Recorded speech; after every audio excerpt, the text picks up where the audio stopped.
Charity of the Week. Please tell us your name and charity. My name is Joff Whitten. I'm the CEO of the Children's Centre. How did the charity start and what is its purpose? That's a really good question. It is one of the oldest charities on Ireland. So I'm going to get my date wrong here, but 1868 was when it was first formed.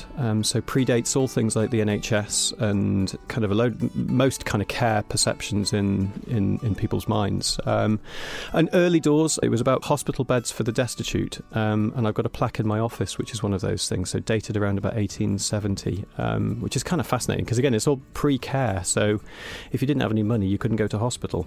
And so, babies born into kind of complex like family circumstances, they would have no support or anything like that. So that's essentially how the charity started. During the 20th century, it was broadly about kind of care homes for children, so looked after children. And as a result, and we do have to sometimes talk about it and acknowledge it, is that we are historically connected to Notfield, which is a really difficult subject to talk about without kind of raising some complex issues.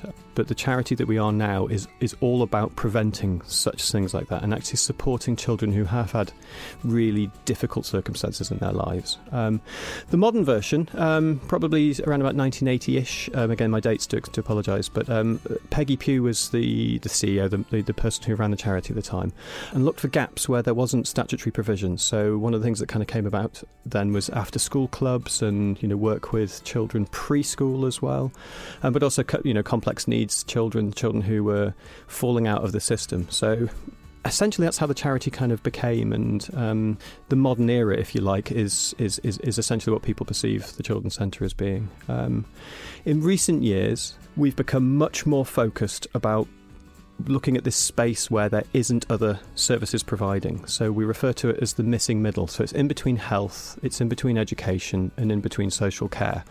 So it's a child who has a health complexity, but not necessarily needing a full-time health service. So maybe, a mental health issue or a language delay or a learning complication. So is that a health concern or is it an education concern? And it sits in that sort of space in between those two places. So that's essentially where we work. Who is the charity for? Well, I quite like the name, actually, because the child is at the centre of the work. So the charity is for children and young people. We're not really one to kind of designate how old a child or how old a young person is, that they are the age that they are, and if they need our services, we work with them. So we don't kind of have like hard lines like 18 and under or, 5 and older. It's anybody who's within that broad range of children and young people. But also the family, the family is so important. If someone's living in complex circumstances, where they go to sleep is incredibly important, as much as where they go to learn or where they go to socialise. All of these are factors with their journey. So the child is at the centre of the work, and then we just work with other agencies or people around it to make sure that the impact is there and the outcomes are achieved. Tell us about your team. Team's brilliant. I have one of those jobs where I'm really lucky. I work with a team of incredibly dedicated, passionate, experienced, wonderful people. So I'm really proud to work with them. Really proud to represent them, as I have to do in my role. I have to go outside and talk about the charity as I'm doing now, and I'm really proud to do that sort of thing. And they're fun as well. It's a nice group of people to work with. So I'm really lucky. I have one of those jobs that I really look forward to going to. Really enjoy being there with the people I work with, and I hopefully do positive things for the organisation every week. That's my hope. So I was saying before about how we kind of work in this space of the missing middle, as we call it, between health and education and social care.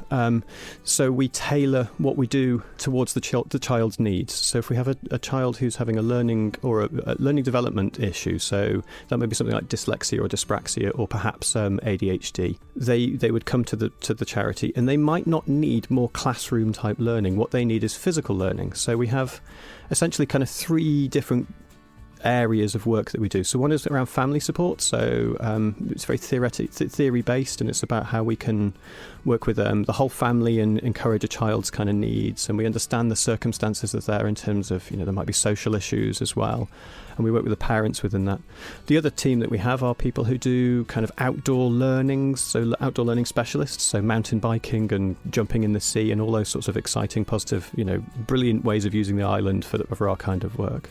And then the third team team are much more about the farm. So the charity's based at a farm. So we have animals and we have animal care, but that includes horticulture and arts and crafts and technology learning. So in a sense, arguably, we've kind of got like kind of a social or health work team. We've got an outdoor learning providers team, and we've got an education learning team. But it's not quite so linear as that. You know, every child that comes to us might need a bit of all of those three areas. And so each person who works there has the chance to engage with all of those aspects. So, you know, the outdoor learning providers, they're the specialists, but everybody should be able to get on a mountain bike and chug around on it, or everybody should be able to jump in the sea, or everybody should feel comfortable going into the polytunnels and doing some growing. So it's a really, you know, it's a really rich and emotionally rich team where we get a chance to do kind of everything.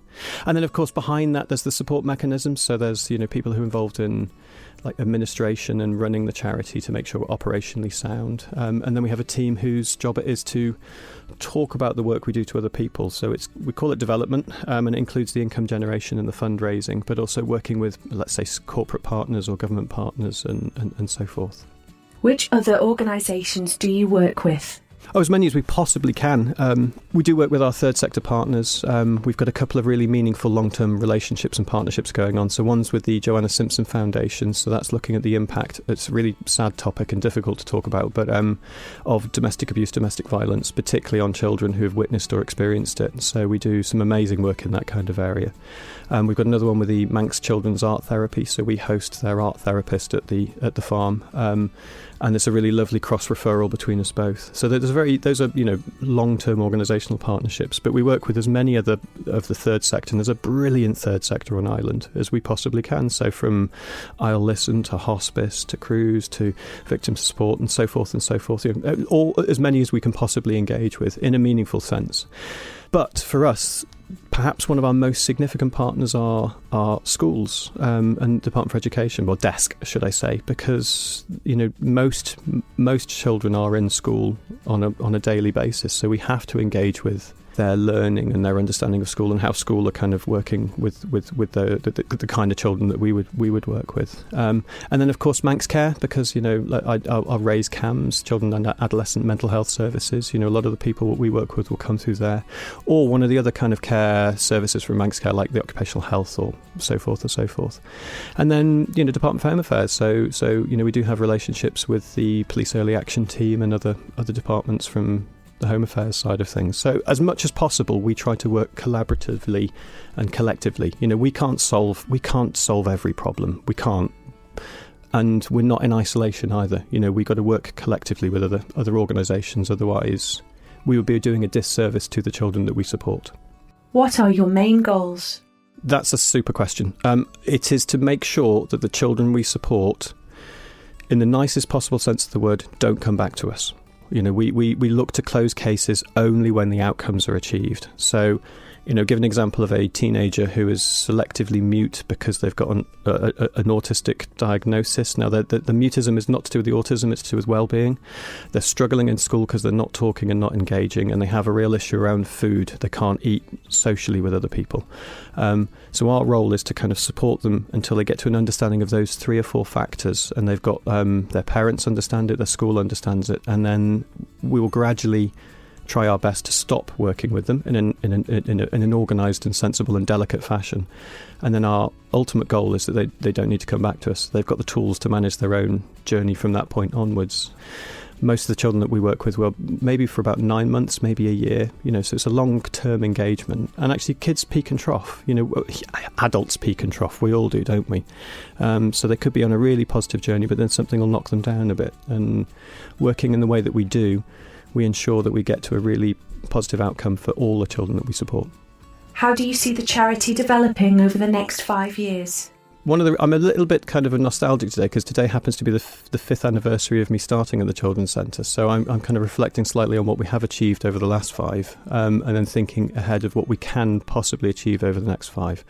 One thing I do have to raise is that the finances of all third sectors organisations on Ireland and across the UK, they are delicate at the moment. You know, income is down.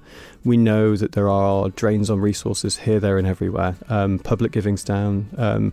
Giving organisations are fairly oversubscribed, so there's less money to go around. So there's an argument that if we can stay the same size and scale in 5 years' time, we'll actually have done incredibly well. You know, arguably that's actually a bit of modest growth because we've managed to stay stable in a period of great instability. For me, what I want to achieve in 5 years is for the centre to be placed at the hearts of all of these dialogues around where educational support or health support or social support is needed for children, so that people instinctively come to us and know what we do and know the power of the work that we do.